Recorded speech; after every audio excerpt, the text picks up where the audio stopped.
What do you feel is the major difference between the judo in Japan and the judo in the Western world? Well, I think Japan still places a great deal of credibility in the process of how you win, not necessarily winning at any cost. Everybody likes to win. But it's the way you win that becomes important. The stress on an ippon, a clean throw. As you've seen international competition, it's not always that easy. No. And especially with two people who are evenly matched. It's very, very difficult to do that. But that is what you measure your standard against. Why does it have to be an ippon? It doesn't have to be an ippon. Oh.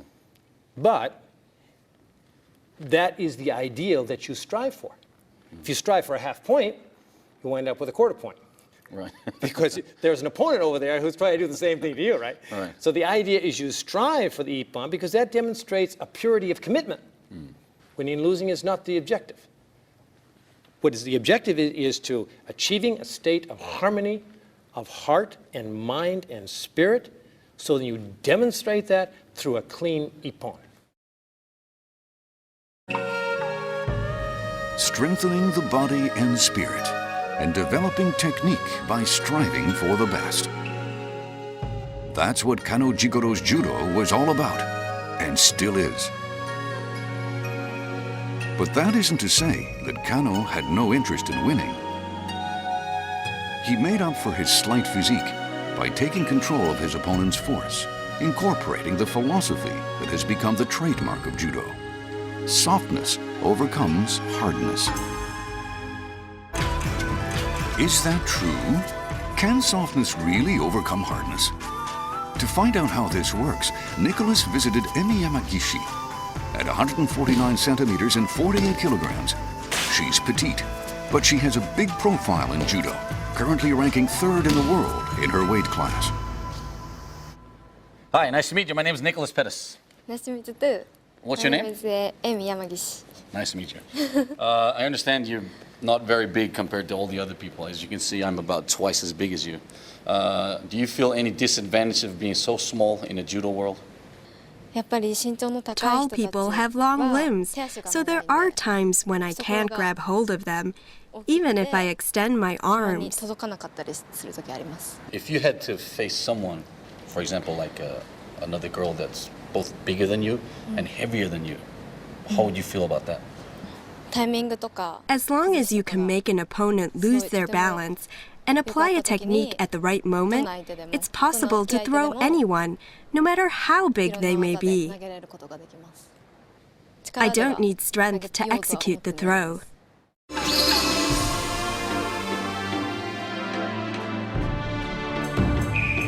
Three factors allow softness to overcome hardness: kuzushi, tsukuri, and kake.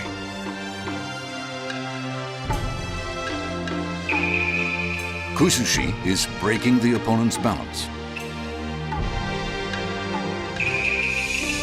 Tsukuri is positioning for the throw. And kake is executing the throw. Three individual elements, but they occur almost simultaneously. Yamagishi says strength isn't all that's important.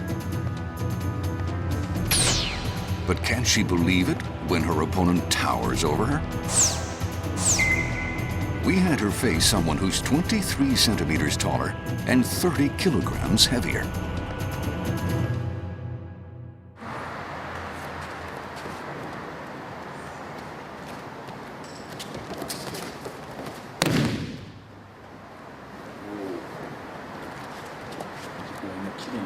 That was a really clean throw. Can you please explain to me exactly what you just did? I used footwork to make her lose her balance. And then, when she lunged forward, I pulled back to create enough space for me to throw her.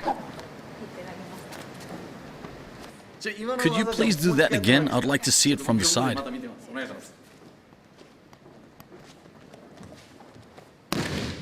Wow. She landed right on her back.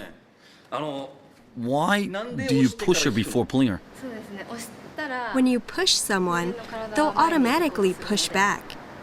This gives you a chance to use that person's strength to execute the throw. So, by pushing her back, she wants to lean forward. And then what happens? She leans forward. And you use that to pull her in. Right. I use her strength and my own. I noticed you had your leg in there too. Yes. Is that because you're small?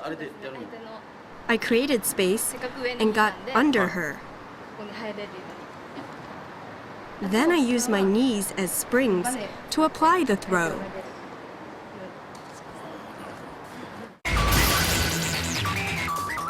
By pushing, Yamagishi forced her opponent to shift the center of gravity forward to maintain balance.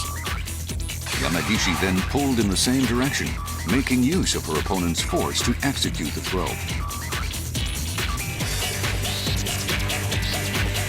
The timing is critical. She pulled her opponent's sleeves to break her balance and created a space between the arms and chest. Once that was accomplished, she slipped herself right into position for the throw and stretched her knees to finish it up.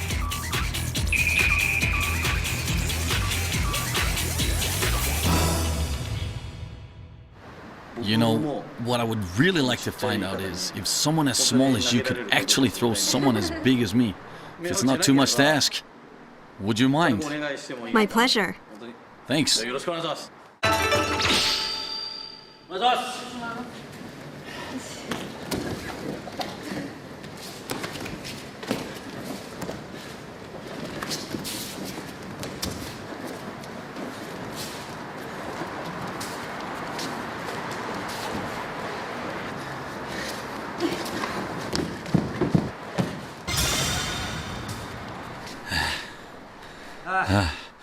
I haven't lost yet, right?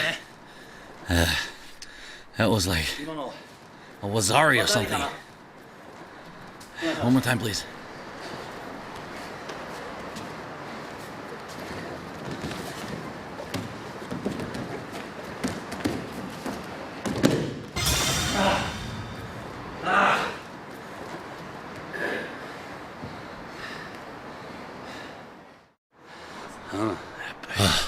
She's amazing. Like, really, I was trying to get in there, you know, but she was using her elbows and hands to just keep me from getting into a good position. I'll tell you, she was so small, but she really never gave up and she never loosened her hold on me. I'll tell you what, she's strong. Really. It's not the power, it's the technique. But it's also power and stamina. And also mental power. Because she's fighting someone who's that much bigger than her. So it's not just about fighting another girl. It's also fighting against everyone watching behind the cameras. With the light, you know, the pressure on everything. And plus she's fighting a huge guy compared to her. I'm like twice her size. But she didn't waver. Her heart and her mind, like an arrow. Unbelievable. Twice the size, but no problem. It's obvious she's not relying on strength to throw Nicholas around. Nicholas, on the other hand, is pulling his opponent's arm using his strength, so he steps back on the rebound. He wouldn't be able to throw a much larger opponent with that approach.